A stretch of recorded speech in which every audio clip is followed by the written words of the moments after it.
저는 2007년도에 목사 안수를 받았습니다. 백석교단에 속한 안양노회에서 목사 안수를 받았는데 당시 제가 사역하던 제일소망교회 예배당에서 안수를 받았습니다. 제가 섬기고 있는, 제가 사역하는 교회에서 목사 안수를 받다 보니까 많은 분들이 오셔서 축하해 주셨고 또 봉투도 주셨습니다. 300만 원 정도 들어왔는데 전액을 선교 헌금으로 드렸습니다. 당시 인도에 학교를 짓는다고 해서 교회를 통해서 선교사님에게 보내드렸는데 사실 보내고 나서 그동안에 잊어버리고 살았습니다. 그런데 어느 날 가만히 생각해 보니까 우리 교회가 건축을 하면서 보상금 중에 일부를 떼어서 인도에 병원을 짓기 위해 보내는 돈이 3억이 넘습니다. 이건 저의 지극히 주관적인 생각이지만 17년 전에 보냈던 300만 원이 혹시 하나님 앞에 씨앗이 된 건 아닐까. 그래서 17년 후에 또 3억 이상의 돈을 보낼 수 있지 않을까라는 그런 생각이 들었습니다. 제가 2017년도에 인도 땅에 선교 헌금을 보낼 때 이런 부분들을 다 알고 보냈을까요? 모르고 보냈을까요? 당연히 몰랐습니다. 제가 제일소망교회에서 담임 목회를 하게 될 줄 알았을까요? 몰랐을까요? 몰랐을 것입니다. 재개발하는 줄도 몰랐고 건축할 때 얼마나 들어가는지도 몰랐고 보상금이 얼마나 되는지도 몰랐고 더더군다나 첫 번째 합의금의 10분의 1을 떼어서 인도에 병원을 짓겠다고 보낼 줄은 꿈에도 몰랐습니다. 그런데 이렇게 지나놓고 나서 보니까 제가 전혀 의도하지 않았고 그리고 예상하지 못했는데 하나님이 이 모든 과정들을 인도하셨다는 생각이 들었습니다. 특별히 요즘 입당 감사 예배를 준비하면서 여러 가지 생각이 드는데 하나님 앞에 감사한 일들이 굉장히 많습니다. 생각해 보면 이 땅도 이 건물도 우리가 노력해서 얻은 것이 아닙니다. 이런 환경을 주신 것이 우리가 노력해서 얻은 것이 아니라 우리 공로에 있는 것이 아니라 하나님의 사랑과 특별한 배려에서 왔다는 사실을 기억하고 있습니다. 오늘 본문도 바로 그런 이야기입니다. 하나님께서 선물을 주셨다는 것입니다. 우리 1절부터 3절 말씀을 같이 읽겠습니다. 내 하나님 여호와께서 내게 기업으로 주어 차지하게 하실 땅에 내가 들어가서 거기에 거주할 때에 내 하나님 여호와께서 내게 주신 땅에서 그 토지의 모든 소산의 만물을 거둔 후에 그것을 가져다가 광주리에 담고 내 하나님 여호와께서 그의 이름을 두시려고 택하신 곳으로 그것을 가지고 가서 그때의 제사장에게 나아가 그에게 이르기를 내가 오늘 당신의 하나님 여호와께 아뢰나이다. 내가 여호와께서 우리에게 주시겠다고 우리 조상들에게 맹세하신 땅에 이르렀나이다 할 것이요. 가나안 땅을 향해서 하나님이 주신 기업이라고 말씀하고 있습니다. 하나님이 주신 기업인데 차지하게 하신 땅이라고 합니다. 그리고 두 가지를 기정사실로 하죠. 하나는 가나안 땅에 들어갈 것과 그 땅에 들어가서 농사를 지으면 거기서 많은 열매를 얻을 것이다 라고 하는 것, 이 두 가지를 이야기하는데 이것은 무엇을 의미하냐면 선착순도 아니고 이스라엘 백성들이 노력한 결과가 아니라는 것입니다. 그러니까 어떤 조건을 하나님이 내걸어서 너희들이 이 조건에 부합하는 삶을 살면 내가 땅도 주고 땅의 소산물을 주겠다 이렇게 말씀하신 것이 아니라는 것입니다. 이스라엘 백성들이 가나안 땅을 차지하고 그 땅을 기업으로 얻고 거기서 땅의 소산물을 먹고 그 모든 것을 누릴 수 있는 것은 전적인 하나님의 은혜이며 하나님의 선물이며 하나님의 복이라고 하는 것입니다. 하나님이 애굽에서 그들을 구원하셨고 또 구원하신 다음에 광야길 40년 동안 그들을 먹이셨고 돌보셨고 지켜주셨습니다. 그리고 때가 되어서 가나안 땅을 이제 허락해 주시고 또 때를 따라 비를 내려주시고 햇볕의 양을 조절해 주셨기 때문에 이 모든 은혜를 누릴 수가 있는 것입니다. 그런데 생각해 보면 우리의 삶도 마찬가지입니다. 우리가 소유하고 누리고 있는 모든 삶은, 모든 복은 하나님이 우리에게 생명을 주셨고 숨을 쉬게 하셨고 노동할 수 있는 직업과 힘과 지혜를 주셨기 때문에 가능한 것입니다. 이것을 인정하는 것이 바로 예배의 첫 출발점입니다. 하나님이 주신 선물을 기억하고 그래서 기뻐하고 감사하는 것, 그것이 예배에 있어서 가장 본질적인 요소입니다.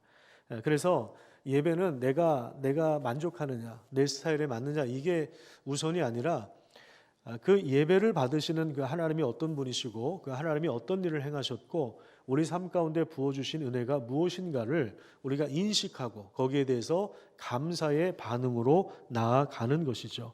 그래서 예배는 하나님께서 우리에게 주신 은혜를 깨달을 때 가능한 것입니다. 그래서 그 깨달음을 가지고 하나님 앞에 서는 것, 이것이 바로 예배입니다. 하나님이 주신 선물을 누리는 것이고 그리고 감사의 제물을 드리는 것입니다. 그런 의미에서 우리가 이제 예배 때에 이 감사의 마음을 담아서 헌금을 드리지 않습니까? 이것은 결코 하나님 앞에 거래가 될 수 없습니다. 제가 인도에 300만 원을 보낸 것도 거래한 것이 아닙니다. 그거 보내면 하나님이 내 인생에 더 큰 복을 주실 거야, 이런 마음으로 보내지 않았습니다. 당시 저는 이제 무슨 생각을 가지고 있었냐면, 지금도 이제 종종 그런 생각을 합니다만, 내가 뭐라고, 내가 정말 하나님의 말씀을 대언할 수 있는, 내가 하나님의 말씀을 하나님을 대신해서 내가 전할 수 있는 그런 놀라운 특권과 은혜를 주신 것 자체가 너무 감사한 거예요. 그래서 목사 안수를 받은 것 자체가 너무 감사한데, 근데 거기다가 봉투까지, 성도들로 하여금 많은 축하를 받게 하시고 봉투까지 주시니 이게 얼마나 감사한 거예요. 그거 자체가 은혜라고 생각했기 때문에 그냥 기쁨으로 드릴 수 있었던 겁니다. 그래서 사실은 보내고 나서 잊어버렸어요. 보낸지도 사실은 모르고 있었어요. 17년 동안. 그 얘기를 아내한테 하니까 아내는 아예 기억을 못 하더라고요. 근데 제가 아내 몰래 하지는 않았을 것 같고, 분명히 같이 했는데 저도 잊어버렸고 아내도 잊어버렸고, 그러니까 그냥 잊어버리고 산 거예요. 우리가 인도의 병원을 건축하는 것도 마찬가지입니다. 야, 우리가 이렇게 보상비 중에 10분의 1 정도를 떼서 인도에 보내면 하나님이 기뻐하시는 일을 하면 하나님이 우리 교회를 더 크게 하실 거야. 이런 마음으로 투자한 게 아닙니다. 하나님이 허락하신 은혜가 너무 커서 그 감사한 마음으로 드린 거예요. 그러니까 하나님이 이미 우리에게 많은 은혜를 주셨고 그 중에 10분의 1을 떼어서 드린 거죠. 그러니까 우리 예배가 바로 이런 거예요. 예배의 첫 출발점은 하나님이 우리에게 주신 은혜를 깨닫는 거예요. 깨닫고 거기에 반응을 보이고 그걸 인정하고 그것을 하나님 앞에 가지고 나아가는 거죠. 여기 2절에 보면 그 처음에 들어가서 이스라엘 백성들이 농사해서 그 농산물을 광주리에 담는다는 얘기가 나오거든요. 그 광주리에 담아서 그거를 제사장에게 가져가면, 여러분 그때 그 마음, 그 이스라엘 백성들의 마음이 어떻겠어요? 40년 동안 광야를 막 돌다가 뭐 만나를 먹고 살았는데 이제는 직접 씨를 뿌리고 수고하고 농사해서 그렇게 해서 소산물을 얻었을 때 그 기쁨이 얼마나 크겠습니까? 그걸 광주리에 담아서 제사장에 가지고 갈 때 그 기쁨이 얼마나 크겠습니까? 여기 2절 말씀해 보시면 하나님이 그의 이름을 두시려고 택하신 곳이라고 하는 이 말씀이 나오는데, 이건 뭐냐면 하나님이 그의 이름이라고 하는 것은 하나님의 임재와 영광을 상징하는 거죠. 그러니까 하나님이 예배를 받으실 수 있도록 장소를 정해 놓으셨다는 겁니다. 그러니까 예배는 그냥 아무렇게나 나아갈 수 있는 것이 아닙니다. 내가 하고 싶은 대로 하는 게 아닙니다. 다 장소도 있고 절차도 있고 방식도 있는 것입니다. 이스라엘 백성들에게 예배가 중요한 이유, 가나안 땅에 들어가면 예배가 중요한 이유가 뭐냐? 지금 이 신명기를 쭉 보다 보면 12장부터 26장까지는 입법 활동에 대한 것입니다. 그러니까 그 땅에 들어가면 사람 사는 그러한 동네는 다 문제가 있잖아요. 우리 지난 며칠 전에 국회의원 선거가 있었는데 국회의원을 뽑는 이유는 그분들이 입법 활동을 하기 때문에 그렇습니다. 그러니까 사람들이 모여 살면 많은 문제가 생기죠. 그 문제를 해결하기 위하여 이제 법안을 만드는 것입니다. 그러니까 그 얘기예요. 신명기 12장부터 26장까지 입법 활동에 대한 것입니다. 그 다음에 25장까지가 입법 활동에 대한 것이고 26장부터 나오는 내용이 뭐냐면 하나님을 예배하는 내용입니다. 하나님을 예배하는 것. 근데 왜 예배가 중요한가 하면 이스라엘 백성들이 하나님을 예배하지 않으면 다른 우상을 섬기기 때문에 그렇습니다. 특별히 가나안 문화를 장악하고 있는 신이 바알 신이거든요. 그 바알 신은 농사를 주관하는 신이고 비를 내리게 하는 신입니다. 다산과 경제적인 부요함, 성공에 대한 욕망에 심취하도록 하는 그러한 신인데, 하나님을 예배하지 않으면 이 바알에게 우리의 모든 시선을 빼앗기는 것입니다. 우리도 마찬가지입니다. 우리가 직접 이렇게 바알과 아세라 상을 만들어 놓고 집에다 그걸 만들어 놓고 거기에다가 뭐 절을 하거나 예배 드리는 사람은 없을 겁니다. 그렇죠? 전수조사를 해야 되나? 그런 사람들은 없죠. 우리 바알 신을 섬기지는 않죠. 그렇지만 우리가 정말 하나님을 예배하지 않으면 우리는 돈을 예배합니다.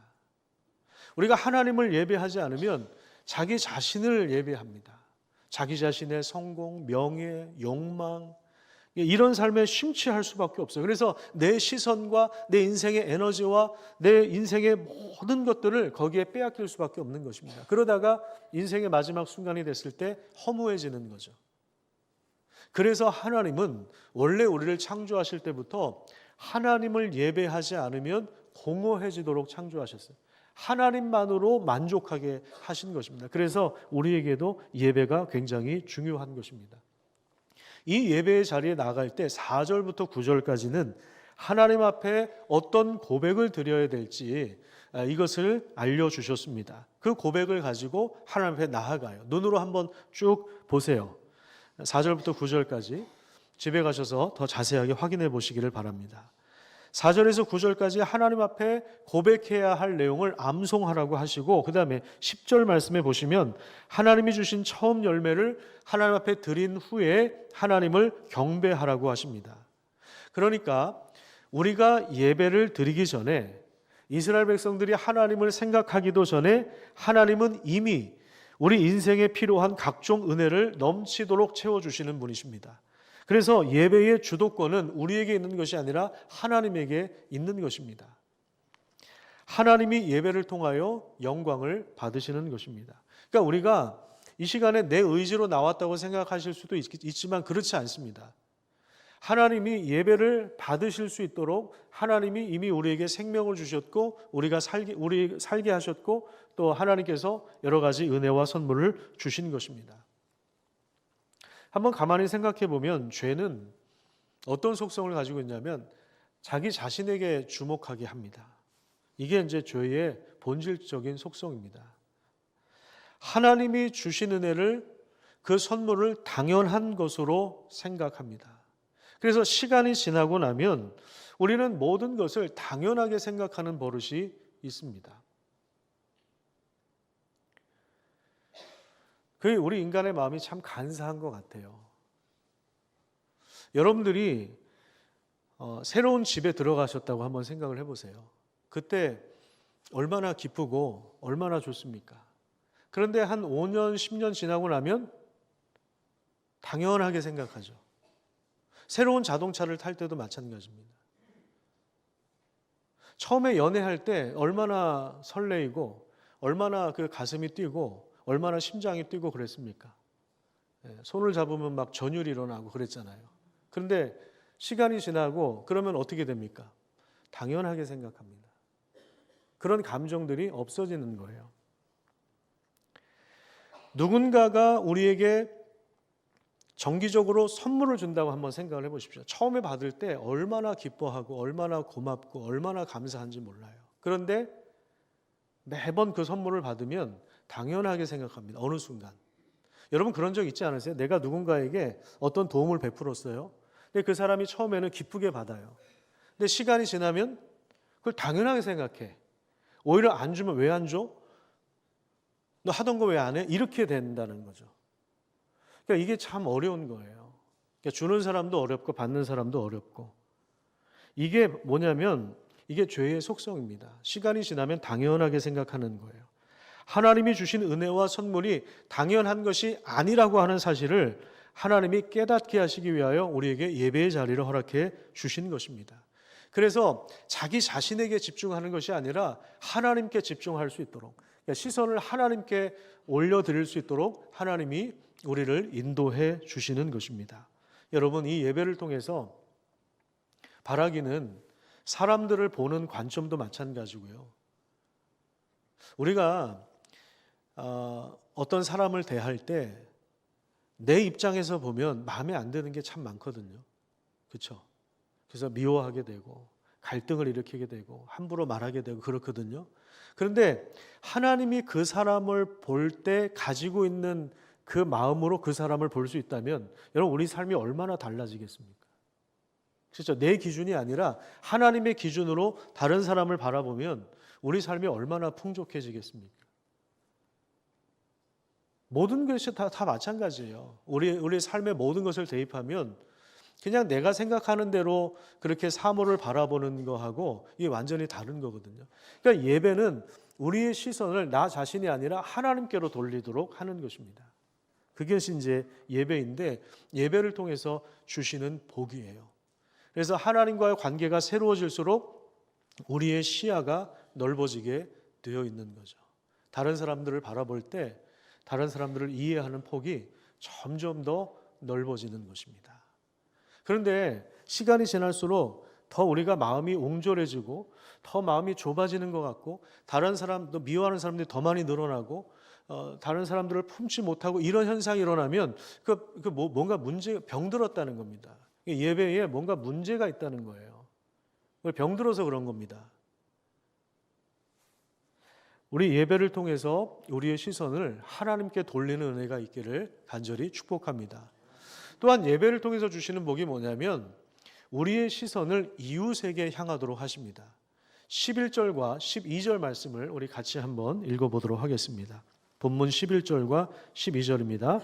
내 하나님 여호와께서 너와 내 집에 주신 모든 복으로 말미암아 너는 레위인과 너희 가운데 거류하는 객과 함께 즐거워할지어다. 셋째 해 곧 11조를 드리는 해에 내 모든 소산의 11조 내기를 마친 후에 그것을 레위인과 객과 고아와 과부에게 주어 내 성읍 안에서 먹고 배부르게 하라. 그러니까 하나님이 주시는 은혜와 복은 나 혼자 누려야 할 것이 아니라 레위 사람들과 객과 고아와 과부와 함께 공유해야 할 복인 것입니다. 그들과 함께 즐거워라고 말씀하고 있습니다. 여기서 레위 사람들은 어떤 사람들입니까? 땅을 기업으로 받지 못해서 경제적인 활동을 하지 않는 사람들, 성전에서 봉사하는 사람들이죠.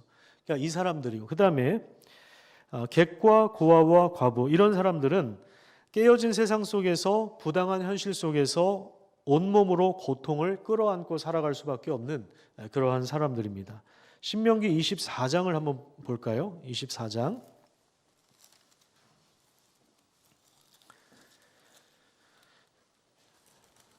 여러 말씀이 있지만 24장과 25장만 좀 간단하게 살펴볼 텐데, 가나안 땅이 하나님이 선물로 주신 약속의 땅이지만 그 땅에 문제가 있었을까요? 없었을까요?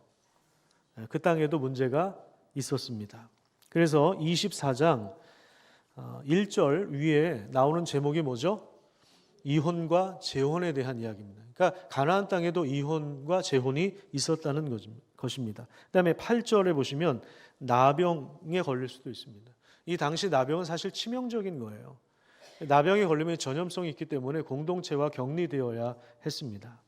그리고 14절 보세요. 곤궁한 삶을 사는 사람들도 있습니다.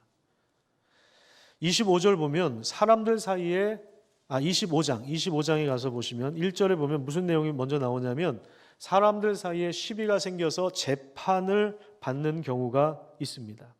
그 다음에 5절부터 보면 이게 무슨 얘기냐면 우리 형님이나 남동생이 먼저 죽는 거예요. 가족 중에 누가 죽어요. 그러면 누가 위기를 만납니까?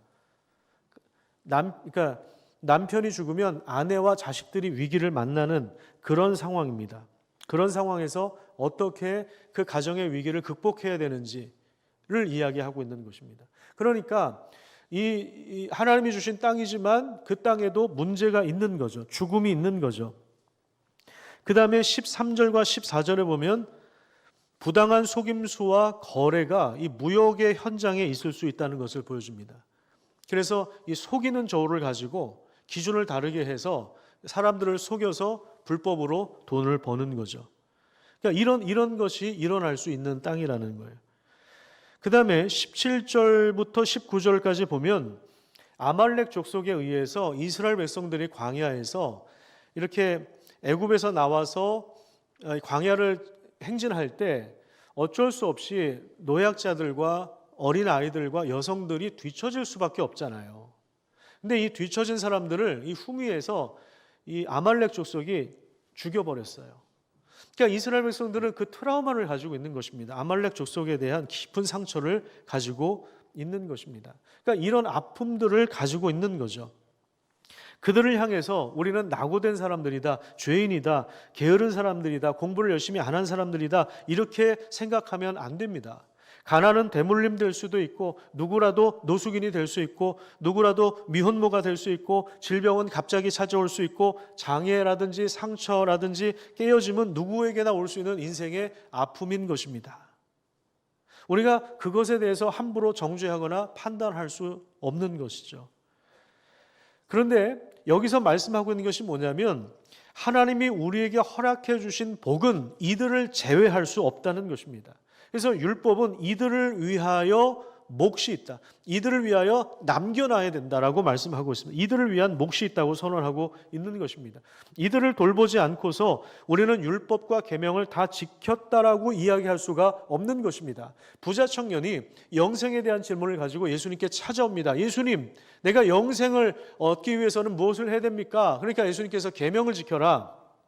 어려서부터 다 지켰습니다. 근데 예수님 뭐라고 하시죠? 한 가지 부족한 것이 있는데 내 소유를 팔아서 가난한 자들에게 나누어 주라. 그리고 와서 나를 따라라. 이렇게 말씀하십니다. 우리가 율법을 다 지킬 수도 없지만 다 지켰다고 하는데 이웃을 돌보지 않으면, 하나님이 주신 복을 공유하지 않으면 그건 율법을 지키지 않은 것입니다. 더 심한 이야기가 나와요. 13절 볼까요? 자, 13절 보시면 이런 내용이 나옵니다. 레위 사람들과 객과 고아와 과부를 먹고 배부르게 할 때 이렇게 하나님 앞에 이제 고백을 하죠. 그리할 때에 내 하나님 여호와 앞에 아뢰기를, 내가 성물을 내 집에서 내어 레위인과 객과 고아와 과부에게 주기를 주께서 내게 명령하신 대로 했습니다. 내가 주님의 명령을 범하지 않았습니다. 이렇게 이야기합니다. 다른 말로 하면 무슨 말입니까? 다른 어려운 사람들을 무시하고 살아가면 이건 뭐예요? 율법을 범하는 삶이라는 거예요. 그러니까 무슨 얘기냐면, 가난한 자들을 돕는 것은 해도 되고 안 해도 되는 옵션이 아니라는 거예요. 돈이 있으면 하고, 컨디션이 좋으면 하고, 내가 기분이 좋으면 하고, 그렇지 않으면 안 하는 것. 하면 좋은데 어쩔 수 없이 뭐 나도 지금 힘든데, 그게 아니라는 거예요. 그러니까 율법은 하나님의 명령이고 뜻인데, 가난한 자들을 돌보는 것은 율법 안에 한 자리를 차지하고 있는 거예요. 이게 바로 예배입니다. 그러니까 우리가 십계명을 매주 읽지 않습니까? 십계명이 그런 거예요. 하나님만을 예배할 수가 없는 거죠. 이웃을 사랑하는 것이 하나님을 예배하는 것 안에 들어가 있는 것입니다. 이렇게 예배하는 사람들에게 이런 기도를 하라고 말씀하시는데, 자, 14절과 15절 14절과 15절 말씀, 이렇게 예배 가운데 기도할 수가 있었어요. 같이 읽겠습니다. 내가 애곡하는 날에 이 성물을 먹지 아니하였고 부정한 몸으로 이를 떼어두지 아니하였고 죽은 자를 위하여 이를 쓰지 아니하였고 내 하나님 여호와의 말씀을 청종하여 주께서 내게 명령하신 대로 다 행하여 싸우니, 원하건대 주의 거룩한 처소 하늘에서 보시고 주의 백성 이스라엘에게 복을 주시며 우리 조상들에게 맹세하여 우리에게 주신 젖과 꿀이 흐르는 땅에 복을 내리소서. 자, 여기 복을 달라고 하는 얘기가 두 번 나오죠. 누구한테 복을 달라고? 주의 백성에게 복을 내려주십시오. 그 다음에 우리가 살고 있는 이 땅에 복을 내려주십시오 라고 기도를 하라는 거예요. 이것은 하나님 앞에 지속적인 복을 구하라고 하는 것입니다. 여러분, 하나님 앞에 복을 달라고 지속적으로 기도하시기를 바랍니다. 그런데 이거는요, 하나님의 언약에 근거한 것입니다. 자기 업적이나 공로 때문에 그런 것도 아니고, 우리가 세게 기도하고 열심히 기도하고 오래 기도하면 이런 복을 주신다, 그런 내용이 아니에요. 그게 아니고 하나님의 약속, 하나님의 말씀 안에 이미 이런 은혜가 세팅되어 있는 것입니다. 자, 다시 한번 정리를 해볼게요. 하나님은 애굽에서 이스라엘 백성들을 구원하셨죠. 그리고 광야에서 돌보셨죠. 그리고 40년 지나서 가나안 땅에 들어가게 하시죠. 거기서 비를 주셔서 풍성한 결실을 주십니다. 이스라엘 백성들은 그 은혜의 반응을 보입니다. 첫 열매를 가지고 와서 하나님 앞에 드리며 예배합니다. 그리고 11조를 드려서 가난한 자들과 그 복을 공유합니다. 이 과정에서 기도할 때 하나님은 지속적인 복을 주시겠다고 약속하신 것입니다. 이게 뭡니까? 하나님은 구원하시고, 하나님은 복을 주시고, 땅을 주시고, 농산물을 주시고, 우리는 거기에 반응해서 하나님을 예배하고, 기도하고, 기도하면 또 응답이 오고, 이게 뭡니까? 굉장히 행복한 사이클이죠. 거룩의 선순환입니다. 선순환이에요. 여기에서 끝나지 않아요. 이 행복한 사이클이 어디로 확장되는가를 한번 보십시다. 16절부터 19절까지 같이 읽겠습니다. 오늘 내 하나님 여호와께서 이 규례와 법도를 행하라고 내게 명령하시나니 그런즉 너는 마음을 다하고 뜻을 다하여 지켜 행하라. 내가 오늘 여호와를 내 하나님으로 인정하고 또 그 도를 행하고 그 규례와 명령과 법도를 지키며 그의 소리를 들으리라 화건하였고 여호와께서도 내게 말씀하신 대로 오늘 너를 그의 보배로운 백성이 되게 하시고 그의 모든 명령을 지키라 화건하셨느니라. 그런즉 여호와께서 너를 지으신 그 모든 민족 위에 뛰어나게 하사 찬송과 명예와 영광을 삼으시고 그가 말씀하신 대로 너를 내 하나님 여호와의 성민이 되게 하시리라. 여러분, 순서를 잘 보셔야 돼요. 여러분들이 율법을 지키면 보배로운 백성이 될 것입니다. 찬송과 영광과 명예로운 백성이 될 것입니다. 세계 모든 민족 위에 뛰어난 백성이 될 것입니다 라고 이야기하는 게 아닙니다. 이미 그들은 하나님이 부르셔서 거룩한 백성이 된 사람들입니다. 그래서 명령을 지킬 수 있는 거죠. 그래서 명령을 지키는 것입니다. 여기 특별히 보배로운 백성이라고 하는 표현이 나오죠. 여러분, 보배가 뭡니까? 보배는 가장 귀한 것을 말하는 것입니다. 너는 나의 보배다 라고 했을 때 그 말은 하나님 앞에 가장 귀한 사람이 되는 거예요. 여러분들에게 있어서 보배로운 사람은 누구입니까? 근데 보배로운이 아니라 하나님은 보배라고 하는 거예요. 보배 그 자체로 보시는 것입니다. 우리는 세상에서 막 비교도 당하고 평가를 받기 때문에 늘 주눅들어 있어요. 그런데 그래서 우리 자존감이 굉장히 떨어져 있는데 하나님은 우리를 보배로 여기십니다. 하나님은 우리를 보배로 여기십니다. 하나님은 우리를 보배로 여기십니다. 하나님은 우리를 보배로 여기십니다. 그래도 아멘을 안 하는 사람이 있습니다. 무슨 배짱인지 모르겠어요. 무슨 자신감을 가지고 살아가시려고. 여러분, 이것이 여러분들의 자존감이 되기를 바랍니다. 제가 아까 우리 노숙인 예배 때도 그런 얘기를 했어요. 여러분들 하나님 보실 때 우리가 집이 없을 수 있고 큰 병에 걸릴 수도 있고 좋은 자동차를 타지 않을 수도 있고 다른 사람들과 비교하다 보면 끊임없이 좀 우리가 불쌍해 보이고 그럴 때도 있는데, 그런데 하나님 보실 때는 그런 기준을 보시는 게 아닙니다. 하나님 우리를 보배로 보십니다. 그 보배로, 하나님이 보배로 선택하신 사람들, 그런 분들을 우리 식사 대접하는 것은 얼마나 하나님이 정말 기뻐하시는 일이겠습니까? 너는 얻어먹는 사람이고 나는 긍휼을 베푸는 자야, 이런 마음이 아니라 그들을 섬기는 거죠. 왜? 하나님이 그들을 그렇게 창조하셨기 때문에. 우리가 우리 옆에 있는 분들도 마찬가지입니다. 그렇게 함께 섬기는 것입니다. 여러분, 이 사실을 믿음으로 받아들이시기를 간절히 축복합니다. 하나님은 자기 백성을 보배 백성으로 삼으시고 그리고 모든 민족 위에 뛰어나게 하십니다. 가장 영광스럽게 하신다는 것입니다. 하나님이 창조하실 때 계획하신 대로 그 목적에 부합한 자가 되게 하시는 것입니다. 하나님의 찬송과 명예와 영광을 삼으시겠다는 것입니다. 내가 뭐라고? 하나님 우리 이렇게 사랑하신다는 거예요. 이것이 뭐냐면 이것이 바로 선교로 연결되는 것입니다. 선교. 순종하면 복을 받는다. 이것은 기계적인 것이 아닙니다. 여러분, 이런 말에 속지 마세요. 지금도 기독교 방송, 라디오 이런 걸 틀어보면은 아직도 이런 설교가 굉장히 많이 나옵니다. 순종하면 복을 받습니다. 순종했더니 하나님이 사업을 번창케 해주십니다. 내가 순종했더니 자녀들이 잘 됐습니다. 뭐 이런 식의 번영 복음. 속지 마세요. 속지 마. 하나님은 이미 우리에게 가나안 땅을 주신 거예요. 선착순이 아니라고요. 가나안 땅을 예비해 주셨고 농사를 지어서 소산물을 거두게 할 것을 미리 지금 아예 그걸 전제로 깔고 주실 때 너희가 이렇게 해라. 너희 주실 때 그걸 가지고 예배해라. 감사의 제물을 하나님 앞에 드려라. 이 명령을 지켜라. 가난한 자들과 공유해라. 하나님이 선제적으로 다 주셨어요.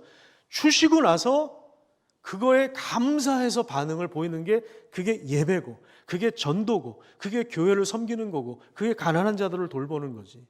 그거 했다고 하나님이 이렇게 잘 되게 해주시고, 아니 우리가 뭘 하고 하나님하고 거래를 하고 우리가 무슨 하나님과 동등해야 무슨 거래를 하고 무역을 하고 그러죠. 그건 사람들끼리 하는 거고, 예? 사람들끼리는 가는 말이 고와요, 오는 말이 곱고, 사람들끼리는 내가 이 정도 하면 너도 나한테 이 정도 해야지, 그거를 기대하고 인간관계를 그렇게 맺을 수도 있겠죠. 세상에서는 그렇게 하죠. 너 쟤네들하고 놀지 마.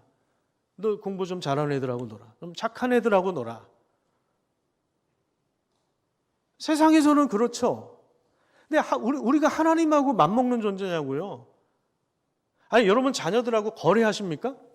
너 10년 동안 내가 너를 위해서 쓴 돈이 얼마인지 아니? 너 내가 밥을 몇 번 해줬는지 아니?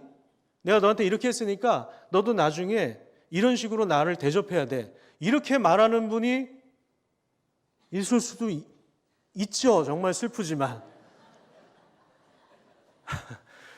제가 정말 마음이 아픈 얘기를 들었어요.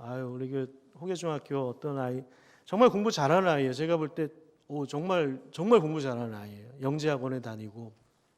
그런데 하나 틀렸는데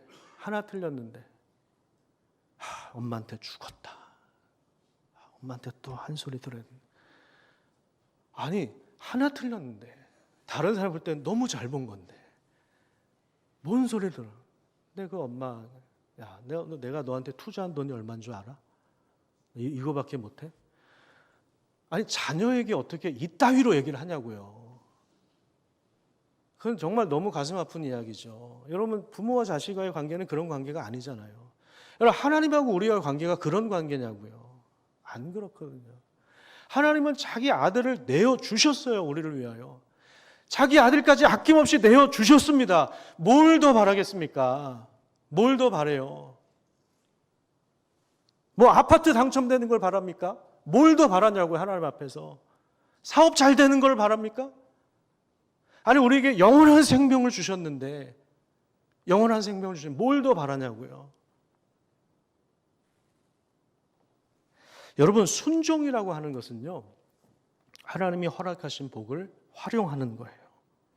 순종의 자리에 있다는 것은 하나님이 주시는 애를 내가 깨달았다. 그걸 누리고 있다. 순종하려면 뭘 해야 돼요? 말씀을 잘 들어야죠. 성경을 잘 읽어야죠. 배워야죠. 죽어라 배우고, 죽어라 묵상하고 읽고, 그래 이게 하나님의 말씀이구나, 이렇게 살아가는구나, 그걸 알아야 순종을 하지. 모르는데 어떻게 순종을 합니까? 핸드폰 있죠. 여러분 이게 보통 핸드폰이 보통 100만 원 다 넘잖아요. 그렇죠? 뭐 매달 5만 원씩 내니까 싼 줄 아시는데 이게 사실 100만 원, 200만 원 하는 거거든요. 이 핸드폰을 만든 사람이 이 기기 안에 다 심어놨어요. 복을 심어놨어요.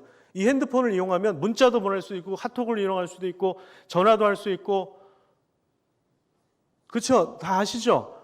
또 뭐 할 수 있죠? 사진도 찍을 수 있고, 또 뭐 할 수 있습니까?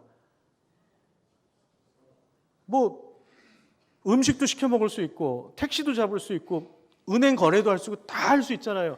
매뉴얼에 여기 다 심어놨다고요. 여기 매뉴얼에 있다고요.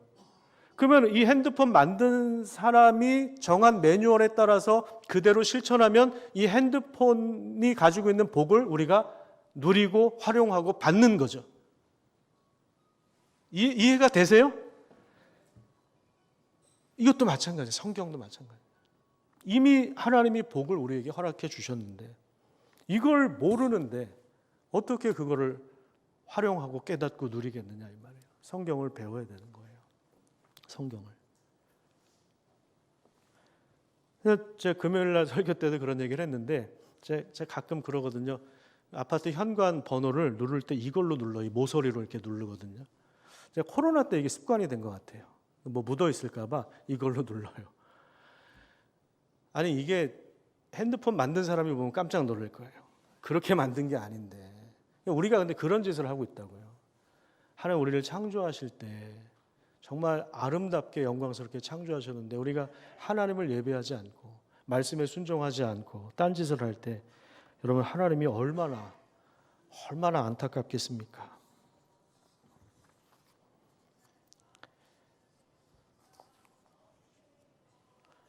이 무슨 핸드폰에서 소리가 납니까? 순종하는 사람들을 통해서 하나님은 그 영광을 온 세상에 펼쳐 보이십니다. 하나님의 복과 선교는 서로 연결되는 겁니다. 신명기 28장 한번 볼까요? 신명기 28장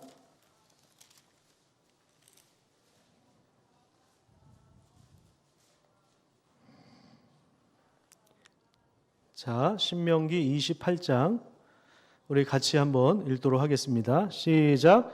내가 내 하나님 여호와의 말씀을 삼가 듣고 내가 오늘 내게 명령하는 그 모든 명령을 지켜 행하면 내 하나님 여호와께서 너를 세계 모든 민족 위에 뛰어나게 하실 것이라. 여러분 이 말씀을 그대로 받아들이시기를 간절히 축복합니다. 모든 민족 위에 뛰어나게 하실 것이다. 하나님의 복과 선교는 연결되어 있는 것입니다. 하나님은 우리를 선착순으로 또 등급을 매겨서 1등을 하면 이렇게 해줄 거야 이렇게 말씀하시는 분이 아니에요. 이 말씀을 믿음으로 받아들이고 하나님 은혜 가운데 그 하나님의 놀라운 그 계획에 참여하는 하나님의 사람들이 되시기를 간절히 축복합니다. 우리는 다음 주에 입당 감사 예배를 드립니다. 이번 한 주 동안 여러분 기도하시기를 바랍니다. 감사와 기쁨으로 하나님 앞에 나아갈 수 있도록 여러분 준비하시기를 바랍니다. 하나님의 행하신 일들을 함께 기뻐하고 함께 찬양하고 하나님이 정말 영광을 받으실 수 있도록 하나님이 우리 가운데 행하신 놀라운 일들을 우리가 함께 기뻐할 수 있도록 그 은혜를 깨닫는 자리에 있기를 간절히 축복합니다. 특별히 하나님이 이 시대에 우리 교회를 통해서 하실 일들을 기대하시기를 바랍니다. 우리가 3억을 인도에 보내는데 지금 2층 거의 다 지금 지었거든요. 그런데 이 3억이라는 돈이 굉장히 큰 것 같지만 이 3억을 통해서 하나님은 우리가 예상하지 못했던 엄청난 일들을 하실 것입니다. 그것을 우리가 함께 기대하고요. 하나님은 지금도 교회를 세우는데 그 꿈을 함께 꾸었으면 좋겠고 여러분 자녀들에게도 이 의미를 설명해 주시기를 바랍니다. 설명해 주시기를 바라요. 그래서 입당 감사 예배의 자리에 함께 자녀들과 함께 오셔서 왜냐하면 우리 자녀들이 계속 이어가야 되거든요. 이 하나님의 복을 이어갈 사람들이거든요. 우리 자녀들이 학원가에 있어야 될 사람들이 아니에요, 사실은. 물론 6일 동안 열심히 공부해야죠. 열심히 공부해야죠. 그런데 주일날은 예배를 드려야 되는 거예요. 하나님을 찾고 하나님을 만나고 이게 안 되면 아무리 세상에서 1등 해도 그냥 거기서 거기에요. 삶이라는 게 1등 해가지고 좋은 대학 나와서 그럼 뭐 할 거예요? 아파트 조금 더 넓히고 화장실 조금 더 넓히고 뭐 청소하기만 더 힘들지. 자동차 조금 더 좋은 거 굴리고 다니고 뭐 그거 말고 또 뭐 있어요? 가끔 호텔에서 뭐 식사 한번 하고 그거 말고 또 뭐 있어요? 여행 좀 다니고 맞네요. 근데 다 거기서 거기에요, 사실. 그리고 몇 년이나 그거 한다고. 그 안에도 엄청난 비교와 경쟁과 그 죄 가운데 사는 것보다 순댓국 한 그릇 먹고 하나님의 말씀을 따라서 믿음으로 사는 것이 훨씬 더 복된 삶인 것입니다. 여러분, 하나님은 우리를 보배로 세우셨습니다. 모든 민족 위에 뛰어나도록 하나님의 찬송과 영광과 명예가 되게 하셨습니다. 여러분, 우리가 바로 그런 존재입니다. 여러분, 힘을 내시기를 축복합니다.